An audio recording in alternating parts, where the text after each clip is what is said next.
Maths Frameworking, book 3.3, 9b, standard form, or 9.2, standard form. Okay, so particularly in science, we often deal with very, very large numbers or very, very small numbers.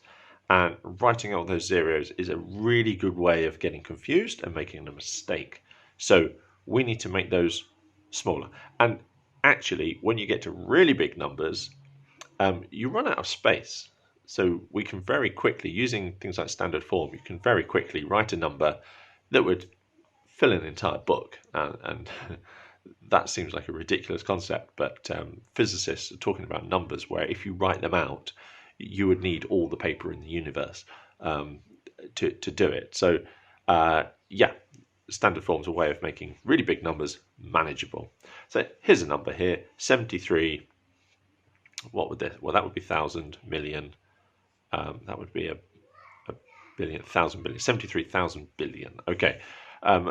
What we're going to do is we're going to turn it into a number that is between 1 and 10, and then we'll times it by 10 to the power of something. Okay, so the number between 1 and 10 here would be 7.3 times 10 to the, so how many times do we need to move the decimal place? So if it was 7, let's start here. So 1, 2, 3, 4, 5, 6, 9, 10, 11, 12, 13. So this is 7.3 times 10 to the power of 13. That's all it is. And it works the other way as well. So here's a very small number. I mean, this could be the size of an electron or, something like that. Very small amount of energy, a very small measurement. Again, we change it into a number between 1 and 10. So that would be 6.7 times 10. Now, because it's less than 0, it's a small number, we put minus. 1, 2, 3, 4, 5, 6, 7 times 10 to the minus 7. There we go. And that is basically it. Now, in the exercise, you've been asked to make these into standard form. That's fairly simple.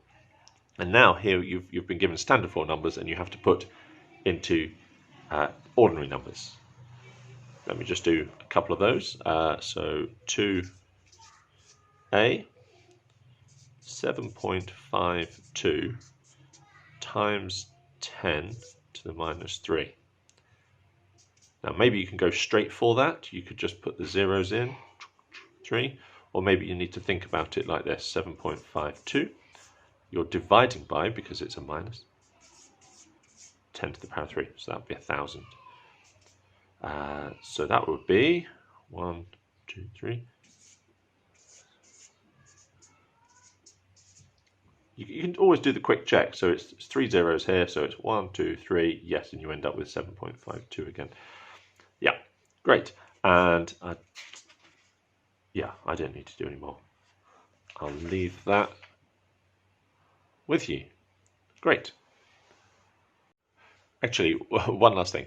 On your calculator, unfortunately, I don't have my calculator with me.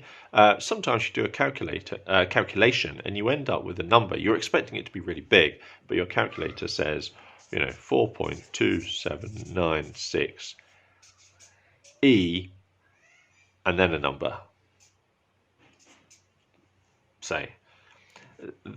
That's your calculator's way of saying times 10 to the power of.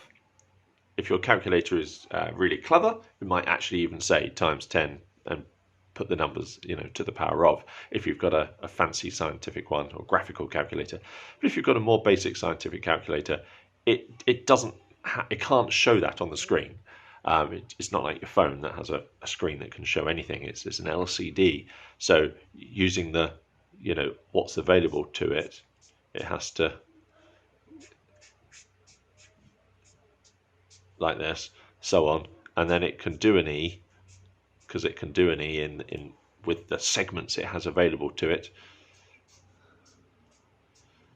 So you may see something like that on your calculator, and that e basically means it's times 10 to the, so this is 4.27 times 10 to the 14.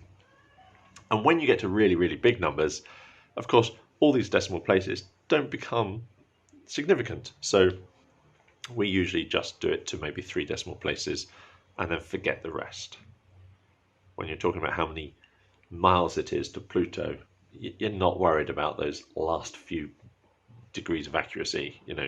To the nearest million is fine. Okay.